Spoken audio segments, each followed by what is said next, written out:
Boa noite para você. Começa agora o Aparecida Debate, um espaço para discutirmos os principais assuntos do Brasil e do mundo. Hoje vamos falar sobre relações abusivas. O começo é sutil.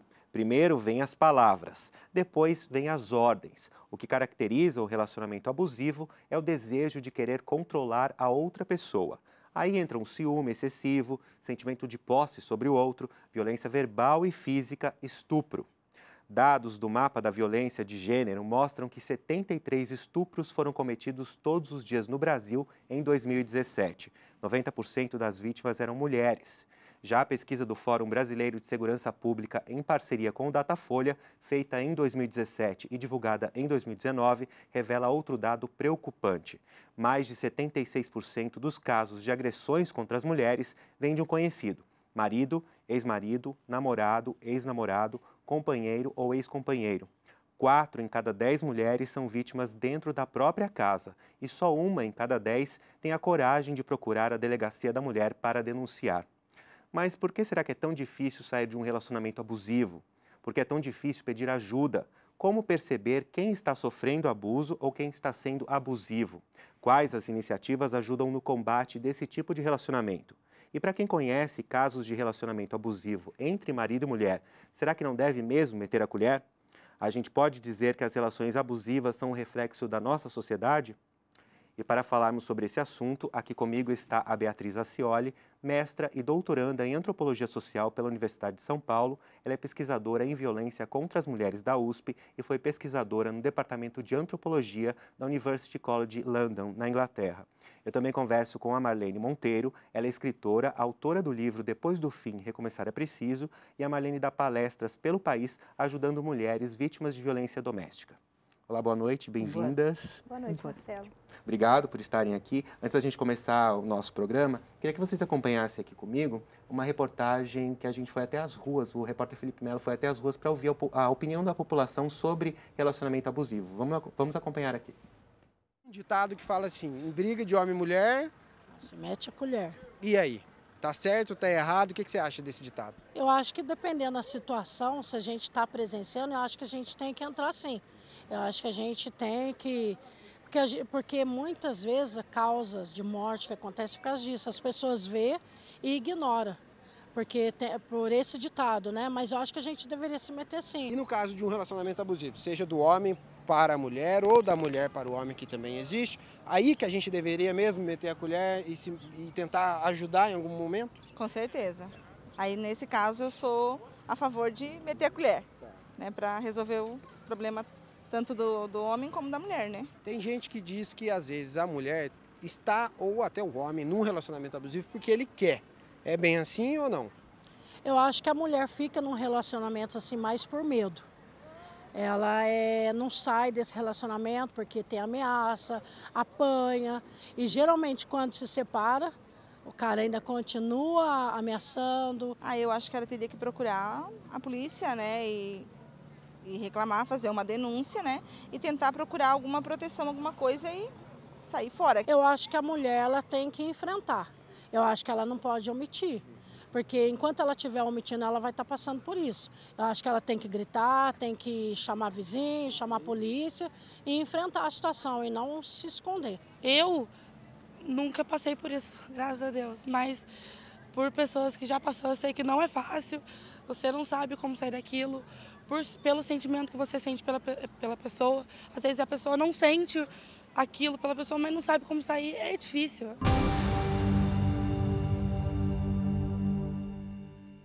Pois é, temos muitas questões para abordar. Queria primeiro que a gente, então, definisse ou tentar definir o que é um relacionamento abusivo, Beatriz. O termo relacionamento abusivo tem começado a ser usado mais recentemente, né, no linguajar da população brasileira. Até mais ou menos uns 10 anos atrás, a partir de uma demanda histórica de décadas, no Brasil se costumava falar mais violência doméstica e familiar, né, e o relacionamento abusivo surge como uma forma de se referir a coisas que são vão para além do que a gente está acostumado a pensar como violência doméstica e familiar, que seriam as agressões, as ofensas, as ameaças, que incluem um tipo de violência emocional, de chantagem, de desqualificação da pessoa, que muitas vezes não se traduz na linguagem dos crimes, das tipificações penais. Então, o relacionamento abusivo é uma palavra um pouco mais ampla para se referir a relacionamentos, a interações interpessoais amorosas que são nocivas, que não são saudáveis e podem ter resultados muito trágicos e problemáticos para as pessoas envolvidas, sobretudo as mulheres. E aí começa com uma agressão verbal, existem vários tipos, né? As violências que acontecem em contextos que a gente chama de afetivo familiar, que são relacionamentos amorosos, mas também pode acontecer, por exemplo, entre pais e filhos, irmãos, são violências que costumam ser classificadas entre a violência física, a violência emocional, psicológica, moral, uma violência patrimonial, que é a violência que tem a ver com dinheiro, bens, renda. E, enfim, esses são os tipos mais clássicos que se costuma dizer. Então, é difícil dizer que ela é uma escala, que primeiro começa de um jeito, vai depender do caso. Tem situações e situações. Em geral, elas sempre acontecem de maneira muito intricada. É difícil você encontrar uma situação que tenha só a violência, por exemplo, física, sem que haja uma desqualificação, a ofensa, a ameaça, o controle dos meios financeiros e também da própria forma como a pessoa interage com o mundo.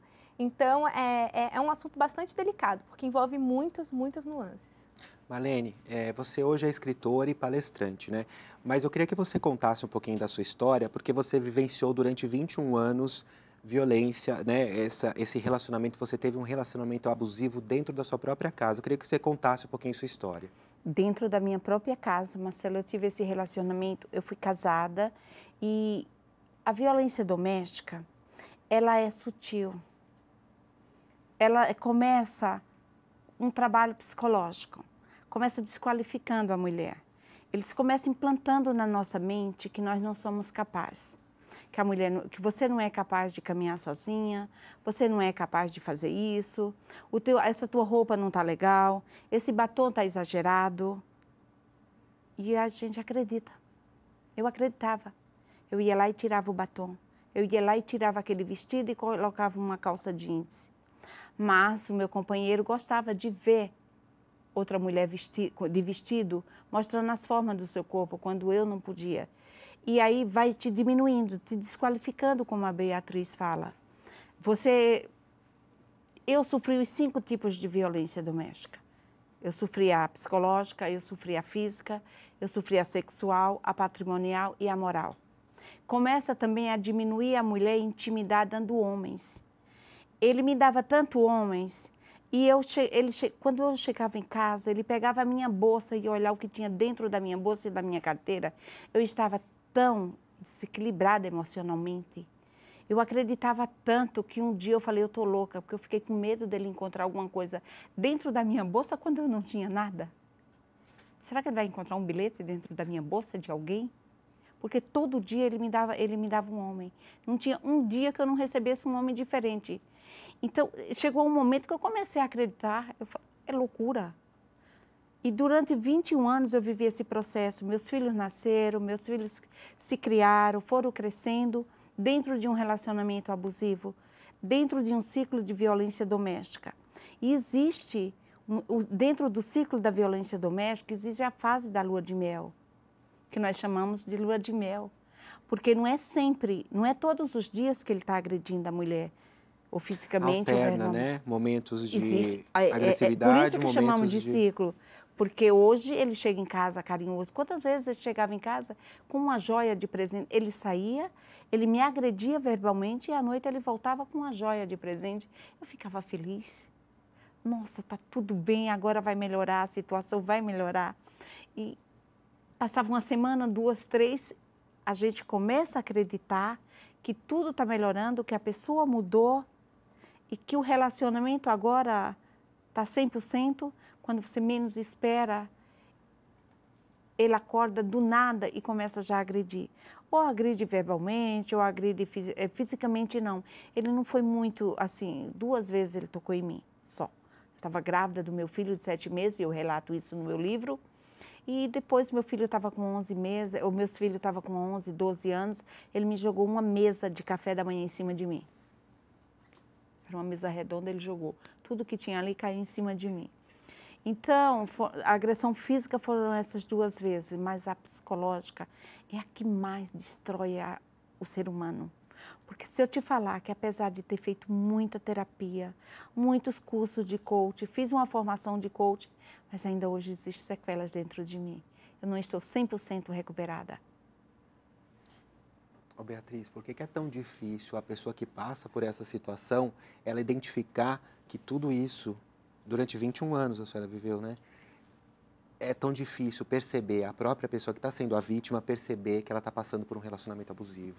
Eu acho que uma coisa que a gente precisa levar em conta, Marcela, quando a gente fala de violência, de maneira geral, a gente pensa na violência urbana, em ser assaltado, em ser sequestrado, uma violência que acontece entre desconhecidos. Quando a gente está falando de violência doméstica e familiar contra mulheres ou na categoria relacionamento abusivo, nós estamos falando de violências que acontecem entre pessoas que têm relações de afeto, de amor. Isso é um complicador, porque quase nunca um abusador, uma pessoa agressiva, vai se mostrar logo no início, vai mostrar a verdadeira faceta do seu comportamento. Então, o elemento de sedução, de conquista, quando a mulher se percebe nesse relacionamento, ela já está enredada em afeto, ela às vezes já construiu família, já está morando junto, tem filhos, divide uma série de planos, uma série de responsabilidades com essa pessoa. E a partir do momento que você insere o afeto numa relação violenta, tudo fica mais complicado. Simplesmente chegar para uma mulher que está passando por uma situação em que ocorra violência dentro de uma relação amorosa, fala para ela, denuncie, busca a polícia, falar, comigo não aconteceria, eu teria coragem de denunciar, eu gritaria, eu chamaria alguém, é não perceber que quando a gente tem afeto, as coisas não são tão claras. A gente acredita que é possível mudar. A gente, né, como está na fala da Marlene, você tem esperança de que aquilo acabe, você se foca no lado positivo daquele companheiro, você pensa, não, mas ele fez isso, mas ele é bom pai, ele é trabalhador, ele contribui com a casa, ele é honesto. E tudo isso vai existindo numa rede muito complexa para que você simplesmente consiga ver um outro como um criminoso. Então, o criminoso, em geral, é alguém que a gente não conhece. É uma pessoa que passa na rua, armada, e subtrai um celular, um automóvel. A gente não consegue identificar um criminoso no nosso marido, no pai dos nossos filhos. Então, a partir do momento que você tem afeto e violência convivendo, se torna muito mais difícil que você consiga romper com esse ciclo. Porque, como mesmo Marlene falou, essa violência ela acontece o tempo inteiro. Ela tem momentos de explosão, em que geral acontece a violência física, o espancamento e ameaças de morte, mas ela está o tempo inteiro, do ponto de vista psicológico e emocional, acontecendo, com o controle, com o isolamento da pessoa das outras redes de apoio que ela possa ter, da família, de amigos, às vezes para que ela saia do trabalho, para que ela seja cada vez mais dependente emocionalmente e materialmente daquela pessoa, uma desqualificação da sua autoestima, porque ela não se sinta capaz, ela se sinta realmente incapaz de sobreviver sozinha. E uma série de outros controles hoje em dia, por exemplo, o controle sobre as redes sociais, que é um dos elementos que aparece muito em narrativas de relacionamento abusivo, não deixar que a namorada ou a esposa tenha um perfil numa rede social ou se comunique com pessoas sem que ele veja, sem que ele controle. Então, romper com isso, porque não é um momento, não é um dado, não é um fato, é romper uma relação, é desconstruir uma história. Isso é muito mais complexo do que simplesmente ir à delegacia e fazer uma denúncia. É aí que entra aquela questão, porque muita gente fala que está de fora vendo e fala assim, ela está nesse relacionamento porque ela quer. Você chegou a relatar essa sua experiência em casa para familiares, para amigos, e eles chegaram a falar isso, ou você já ouviu isso, Marlene? Marcelo, a mulher, ela é cobrada. A sociedade, infelizmente, cobra a mulher pelo desgaste de um relacionamento. A mulher, além de estar vivendo dentro de um ciclo de violência doméstica, ser desvalorizada dentro da casa dela, muitos da família não querem tomar conhecimento. E quantas vezes aconteceu de eu chegar, vou dar um exemplo, eu conto para a Beatriz o que eu estou passando, para a Bia, o que eu estou passando dentro da minha casa.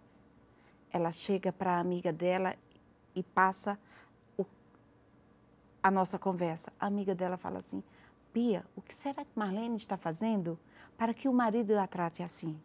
entendeu? Além de a gente ser responsável pela destruição de um casamento, pelos filhos estar sendo criados dentro de um relacionamento abusivo, dentro de um ambiente sem estrutura, sem amor, sem respeito, ainda somos cobradas da sociedade pelo fracasso de um casamento. Infelizmente, a mulher é cobrada pela sociedade, porque o homem sempre é o bonzinho. Nós temos uma cultura que o homem, pelo menos na minha época, o homem tudo pode, a mulher nada pode. Bom com ele, ruim com ele, pior sem ele. Eu cheguei a ouvir isso. Você acha que é por isso que as mulheres acabam não denunciando? Tem essa pesquisa, né, Visível e Invisível, promovida pelo Fórum Brasileiro de Segurança em parceria com a Datafolha, que 1 em cada 10 só que procuram ajuda, tem coragem de pedir ajuda. Esse seria um dos motivos? Porque as pessoas estão julgando? Tem vários obstáculos que vão desde obstáculos de infraestrutura, por exemplo, não há a variedade ou a disponibilidade de delegacias especializadas, outros entes da justiça que possam auxiliar as pessoas, as mulheres que são sujeitas a esse tipo de violência. Mas para chegar, inclusive, a procurar uma saída judicial, o que seja, a pessoa tem que se sentir segura o suficiente da decisão que ela está tomando. E ela vai passar por todos esses julgamentos morais, essas avaliações. Será que ela não fez alguma coisa? Por que só agora?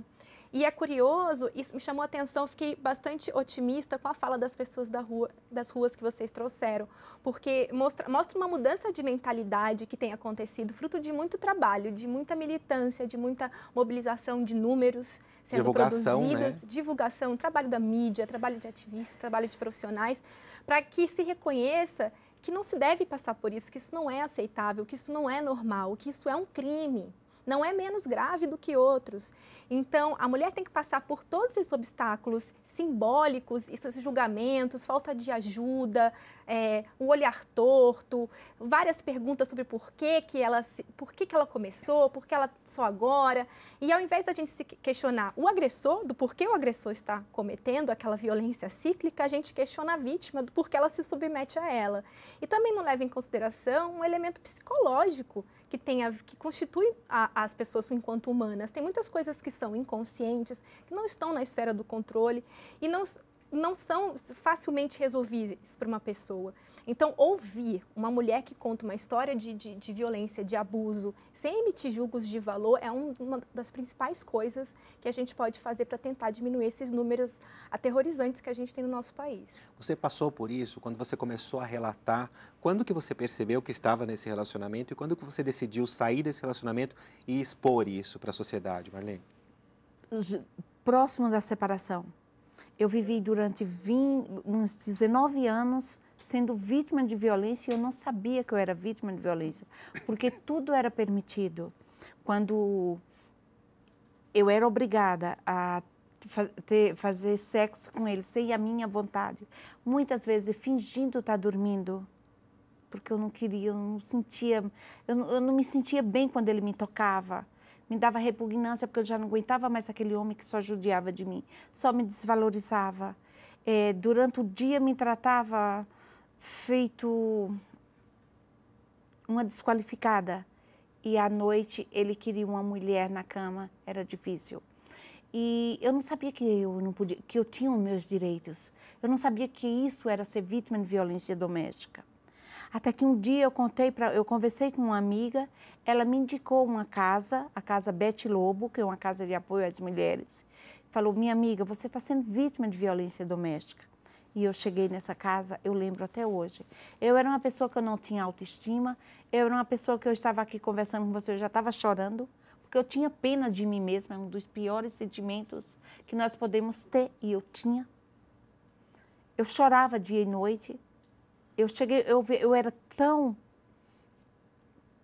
eu não sei se a palavra é perturbado, eu era tão abalada emocionalmente que um dia eu não tinha com quem falar dentro da minha solidão, porque como a Beatriz fala, eles afastam a gente de tudo e de todos.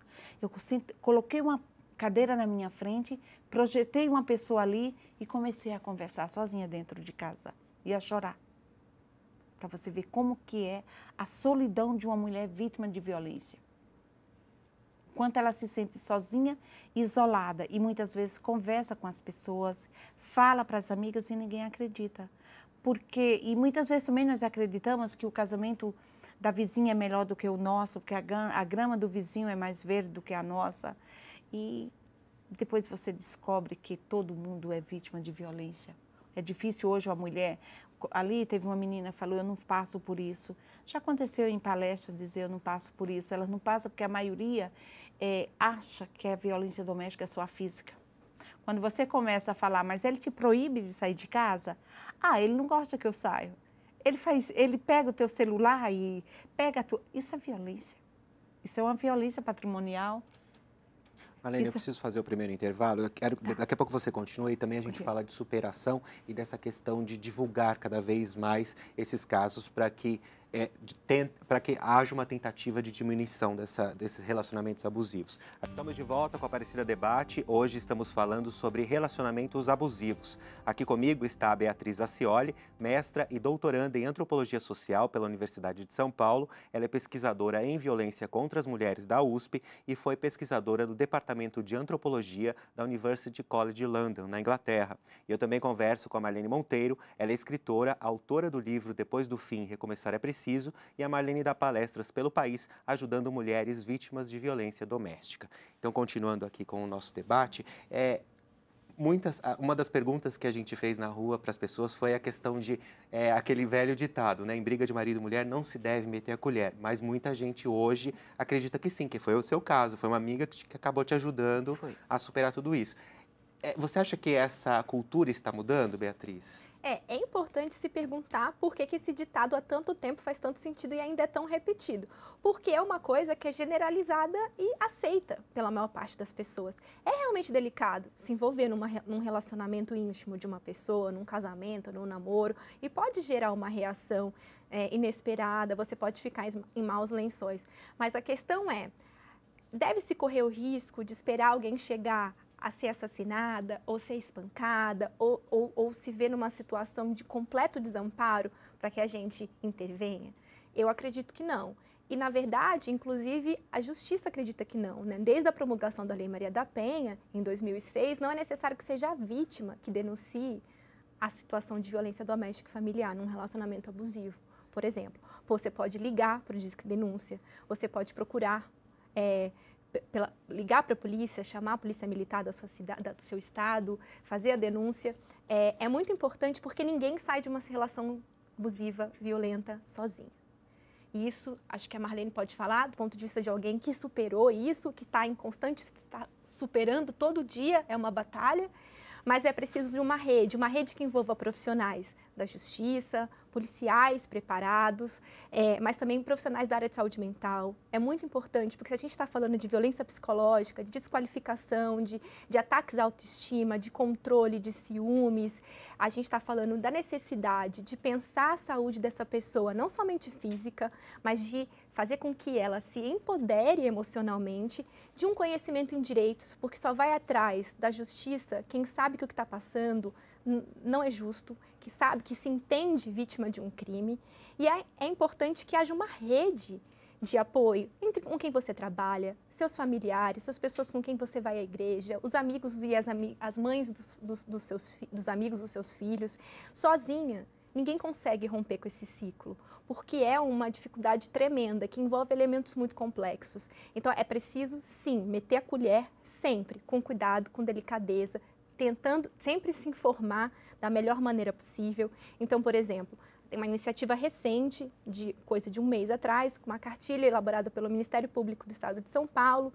Namoro Legal, hashtag Namoro Legal. Hashtag Namoro Legal, que é uma cartilha, inclusive com uma linguagem bastante inclusiva para jovens, porque a gente às vezes tem a tendência a pensar que esse tipo de situação só acontece com mulheres mais velhas, que já têm filhos, ou né, que dependem financeiramente do marido, mas quem trabalha com violência doméstica e familiar sabe que os números são altos também entre meninas, jovens, com seus namorados. A importância de conscientizar as cidadãs brasileiras de que algumas coisas não são provas de amor, elas são violações aos seus direitos básicos.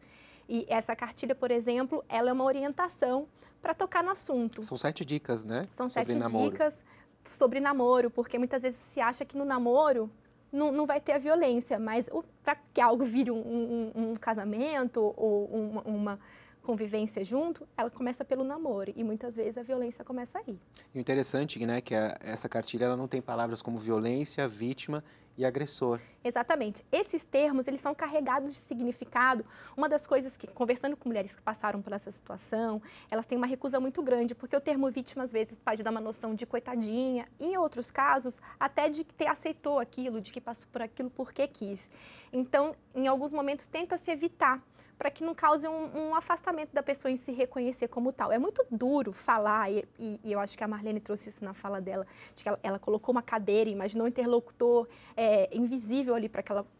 O momento mais difícil é reconhecer para si próprio, não é nem para o outro, que você está passando por uma situação de violência. Ninguém quer dizer que é vítima de uma violência numa relação de amor.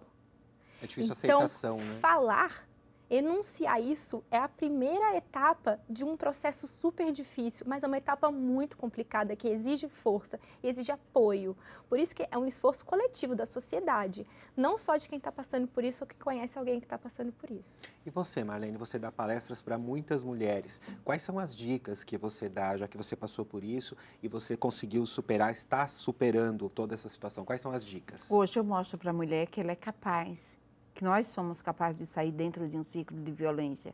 Eu ajudo a mulher a sair, a resgatar a sua autoestima, a resgatar o seu amor próprio, a sua dignidade. Eu mostro para ela que dentro de cada uma de nós existe uma águia, que nós podemos dar vida a essa águia, que foi o que aconteceu comigo. Quando eu busquei ajuda, uma ajuda profissional, eu comecei a fazer terapia, eu comecei a me empoderar, porque aí eu comecei a me fortalecer. O que ele falava já não me atingia. E eu comecei a perceber a mulher que eu sou, que eu sou capaz. Eu poderia sair dentro daquele ciclo sem me necessitar dele. Tanto é que eu saí, eu fiquei pegando cesta básica na igreja, eu recebia pão dos meus vizinhos para comer com ovo mexido, eu falo isso. Porque ele que sustentava a casa. Ele que sustentava porque eu não trabalhava. E a primeira atitude de um agressor é boicotar a mulher no financeiro. Ele atinge a mulher no financeiro. Porque ele sabe que ela depende dele. E quando ele saiu de casa, eu falei, ele saiu de casa umas 10 vezes e voltava, dentro daquele ciclo durante 21 anos. E eu falei, na última vez que ele saiu, em 2002, que eu brinco, eu falo que no dia 12 de abril de 2012 eu recebi minha carta de euforia, eu falei para casa, eu passo fome, eu passo necessidade, mas ele não volta. E ali eu descobri a mulher que eu sou. Então eu levo as mulheres a descobrir a força que elas têm. Existe determinação, existe, para sair dentro de um ciclo, para a gente superar, para chegar onde eu cheguei hoje, eu precisei ter coragem e determinação. Chorei muitas madrugadas, achava que não tinha condições de seguir em frente. Eu falo que a águia chegava no topo chegava no caminho, ela parava nas pedras com os pés machucados, chorando, tinha vontade de descer, de voltar a conviver com águias que não tinha, com aves que não tinha nada a ver com ela, mas ela queria subir. Foi o que aconteceu comigo durante toda a minha trajetória para chegar aqui. Foi desgastante, mas em compensação no final foi gratificante. E eu fico feliz quando eu vejo mulheres, eu tenho uma mulher em Santa Catarina, nega, você sabe que é de você que eu estou falando. Ela, dona de um jornal, trabalhava numa rádio, o marido apresentador, numa rede de TV, e essa mulher me achou na televisão e eu dei meu WhatsApp, ela ligou, ela estava um trapo. E hoje essa mulher me procurou no mês de novembro. Hoje essa mulher está trabalhando dentro da prefeitura. Eu resgatei essa mulher, sabe? Você tira do fundo do poço e resgata. Isso é gratificante. Tem muito essa questão na nossa sociedade da culpa, que a vítima é a culpada do que está acontecendo dentro do relacionamento. Ah, mas porque ela saiu com aquela roupa, ela deu motivo para que a outra pessoa agisse daquela forma. Isso acontece muito também, né? Isso acaba prejudicando ainda mais a vítima, né? Porque ela mesma se sente culpada. Isso é tão mais comum quando se trata de violências em que a vítima é mulher, no caso mais comumente do ponto de vista da estatística. Então, a violência sexual, por exemplo, isso é muito comum. Porque estava andando naquela rua ali escura, porque bebeu na festa, porque entrou nesse carro com uma pessoa desconhecida. E também muito em caso de situação de violência doméstica e familiar, porque se pergunta, por que no primeiro momento que demonstrou algum tipo de agressividade, por que não rompeu ali, porque... E essas perguntas, na verdade, elas são muito mais contraproducentes do que elas não ajudam a pessoa que passou por isso, porque elas criam vergonha, elas criam medo e elas criam uma ideia de que se elas procurarem ajuda, ninguém vai as ajudar, porque elas foram responsáveis pelo que aconteceu com ela. Quando as perguntas têm que ser feitas para as pessoas que cometem violências e crimes, a culpa está em quem tomou a decisão de violar o direito de outra pessoa. Nenhum comportamento de uma pessoa explica a tomada de decisão de um agressor, de um criminoso. A tomada de decisão da pessoa que comete violência diz respeito a ela. Se fosse assim, não aconteceria situações de violência doméstica, por exemplo, com uma criança pode fazer que possa justificar uma violência ser cometida contra ela, ou uma violência sexual com uma pessoa com freiras, como acontece, por exemplo. Então, a gente precisa quebrar essa mentalidade de sempre perguntar o que foi que fez a pessoa que sofreu a violência e perguntar o que está por trás dos atos de quem comete a violência, que são relações de poder, controle e olhar aquela outra pessoa como alguém despida de direitos ou inferior. Tem uma questão muito polêmica que eu quero te fazer. Você acha que existe amor num relacionamento abusivo? Eu vou te responder pela minha experiência. Eu casei por amor. Mas amor, eu acredito que ele tem que ser alimentado todos os dias. O amor é como uma planta. Eu tenho que adubar ela todos os dias. Eu tenho que pôr água nela todos os dias. Conforme vai judiando, desvalorizando a pessoa, o amor vai morrendo. Porque ele não é alimentado. Não existe amor. Existe rotina, existe medo, existe acomodação, existe insegurança e existe a preocupação com a falta de um teto para os filhos e alimentação. A segurança dos filhos. Eu me submetia muito pela segurança dos meus filhos. Eu tinha medo, eu acreditava que eu não era capaz. Quando depois eu descobri que eu sou. Eu te perguntei isso porque você deve receber muitos relatos de mulheres que falam, não, mas eu passo por isso, mas eu amo aquele homem, ou meu marido me ama, ele faz isso para eu... Você recebe isso, esse tipo de relacionamento? Recebo. E tanto é que quando eu resolvi escrever o livro, depois de O Fim Recomeçar é Preciso, foi para ajudar mulheres. De tão sozinha que elas se sentem, eu quis mostrar para elas que existe uma saída. E eu relato também vários casos no livro. Eu acho que é engano, não tem, ou então é masoquismo. A mulher gosta de sofrer. Mas é importante, Marlene, não generalizar, né? Cada caso é um caso. É um caso. É muito difícil pegar uma história individual e torná-la regra para outras, porque o amor é uma sensação humana muito complexa e não somente positiva. Será que é carência? Não sei. Então, mas aí a gente já está de novo atribuindo sentimentos negativos a uma pessoa que está vulnerabilizada. Se uma pessoa está, às vezes, até adoecida psiquicamente, isso não quer dizer que ela não ama, mas o amor, ele não é só positivo. A gente tende a supervalorizar o amor e elencar como se ele fosse uma espécie de salvação. Isso, aliás, é um problema também, é um discurso problemático para mulheres, porque muitas mulheres acreditam que o amor que elas sentem é capaz de curar o comportamento daquele homem. E não cura. Que elas são capazes de mudar, rezando, tendo paciência, pedindo a Deus, aguentando, se supliciando, para que aquela pessoa se torne uma pessoa melhor. Então, a gente tem que tomar cuidado. É difícil dizer, na sua experiência e com quem você fala, é muito importante, sim, problematizar o amor. Que amor é esse que machuca? Que amor é esse que faz mal, que trata mal, que não respeita os seus direitos? Né? A gente pode decidir não aceitar o amor. Agora, muita gente tem uma dificuldade imensa em romper com esses relacionamentos porque realmente tem afeto. Você acha que aí entra o consentimento que você fala? É consentimento? Não é um consentimento no sentido de a pessoa, não necessariamente a pessoa percebe que ela está usando o afeto que ela sente como forma de deixa eu voltar, desculpa, gente, eu sei que é ao vivo, mas espera aí. A coisa do amor, é importante a gente não falar, não pegar uma narrativa e usar ela como regra, porque muita gente vai dizer que então se eu amo, não pode ser um relacionamento abusivo. Se eu ainda amo essa pessoa, então não pode ser uma violência.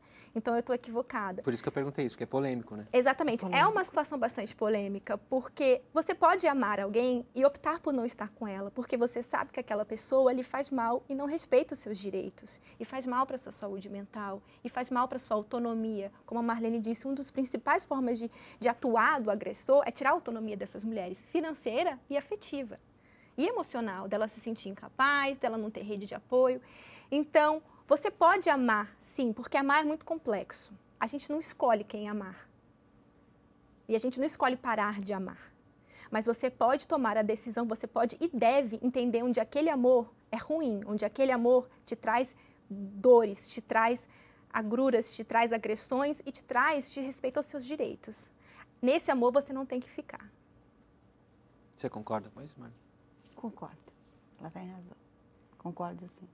Deixa eu te perguntar uma outra coisa. Você sentia medo quando você percebeu que estava num relacionamento abusivo? Você sentia medo de denunciar? Estou perguntando isso porque tem uma pesquisa do Data Senado, de 2013, que diz que 1/3 das mulheres disseram que não confiam nas leis e nas medidas formuladas para protegê-las da violência.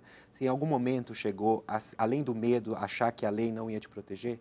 Não, porque eu também não tinha conhecimento disso. Depois que ele foi embora em abril, no mês de outubro, ele entrou na minha casa e ele entrou sem a minha autorização, pulou o portão, entrou em casa e ali eu fui na delegacia. Eu registrei um boletim de ocorrência, mas eu já estava há mais de um ano fazendo terapia. Eu já estava fortalecida. Fui na Bete Lobo, peguei um advogado da Bete Lobo, foi comigo, mas, olha, infelizmente a justiça, eu concordo, ela é lenta. Eu fiz um boletim de ocorrência no dia 9 de outubro, a primeira audiência foi no dia 10 de janeiro. A mulher sente-se insegura, sim, pelo fato da lei ser demorada, ser lenta. Se ele estivesse no mesmo teto que eu, nós dois estivéssemos morando no mesmo teto, eu ia ficar suportando esse homem me cobrando do mês de outubro até o mês de janeiro, entendeu? Entendi. A gente está se encaminhando para o final. Eu queria deixar uma pergunta para vocês duas e que vocês fizessem uma avaliação rapidamente. Os relacionamentos abusivos hoje são um reflexo da nossa sociedade?